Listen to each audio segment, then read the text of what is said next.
Hi again guys, and welcome to episode 20 of GT Masters, the review series for Gran Turismo's selection of GT class race cars within various subcategories, and also not necessarily official race cars, but vehicles which fall under very similar kind of specs and styling, that kind of thing, like the FXX, the Zonda R, and the Furai. Now in this particular pick we are featuring an official race car, and this is actually one of my personal favourite cars of this series, also one of my favourite cars of the entire Gran Turismo series, in fact, the Corvette C5.R. I absolutely love this race car. It's one of my most used race cars in the game, even though I don't race that much anymore, but when I do race in the GT category, I almost always use cars like the C5R and the Lister Storm. They are my go-to vehicles, even though strictly speaking they're not necessarily as good as cars which people often go for, such as the McLaren F1 GTR, that kind of thing. They are perfectly capable of winning races though, and this vehicle really proves that. The C5R is, in my opinion, the best version of the Corvette in the game purely for racing.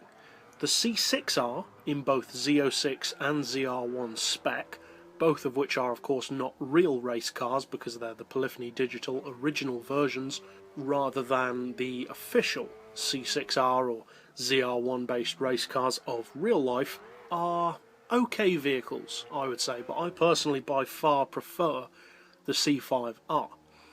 Now in terms of spec, the Corvette in real life alongside its main rival, the Viper, are both very highly competitive and also very successful race cars within the GT category, and that is definitely carried over to the game in the case of both vehicles, but of course in this particular episode particularly the C5R.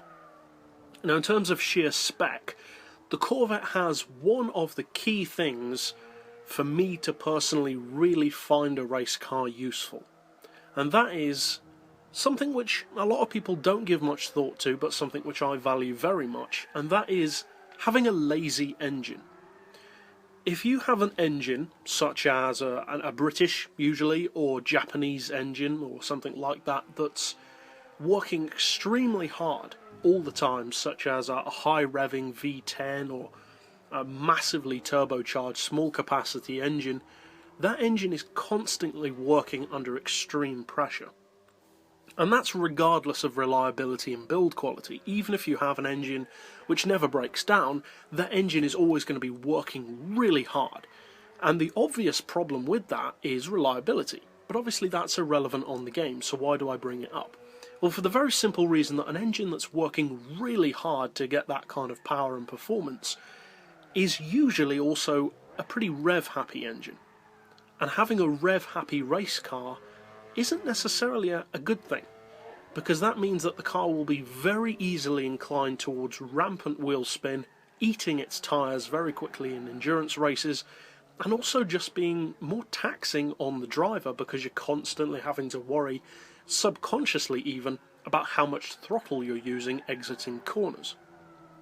If on the other hand you have a vehicle, typically an American one, but in some cases British like the Lister Storm, with a big lazy engine, a big lazy V12 in the case of the Lister, a big lazy V8 in the case of the Corvette, and a big lazy V10 in the case of most of the Viper race cars, then that engine is never under anywhere near as much stress as a smaller capacity or higher revving engine is.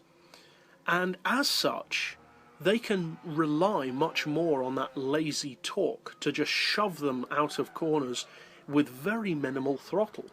And although sometimes that can seem like lag, it's actually a really good advantage to have, especially in endurance racing situations where you're taking corner after corner after corner for potentially hundreds of laps.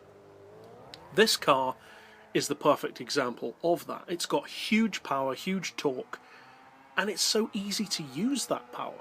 Now the car is pretty light. It's not as light as the newer C6 race cars, but it only weighs 1139 kilos, which is pretty good, especially for a car with, as it is, a 7 litre V8 engine, putting out 900 284 horsepower. It also puts out a huge 760 foot-pounds of torque, that big lazy torque that I was talking about.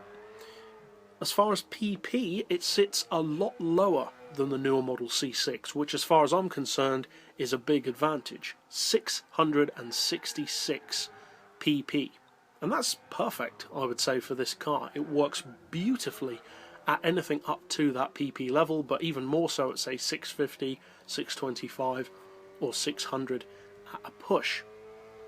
As far as horsepower per tonne, it puts out 864, and the price is just under 1.5 million. It's actually 1.45 million credits, so it is, to be fair, a lot more expensive than the C6 Corvettes.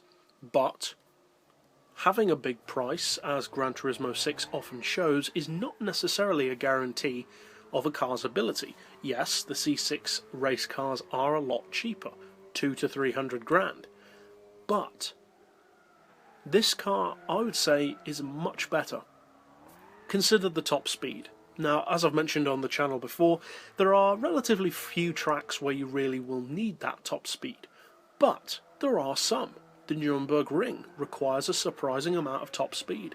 The Le Mans certainly requires a lot of top speed, and even the most obvious choice of Special Stage Route X, although not as important to a GT machine, is still a factor.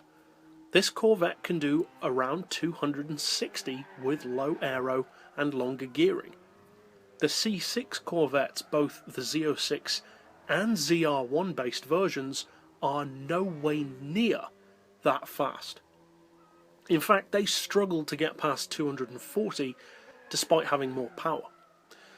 I would say that this Corvette is not just the best Corvette race car in the game, but actually one of the best race cars in the game, period. It's not a premium model, but it has absolutely superb handling, and considering that it can put down almost 1,000 horsepower with very minimal wheel spin, shows just how good it is. So I'd recommend trying out the C5R, but that's it overall for this particular episode. I'll see you guys next time, and as always, thanks for watching.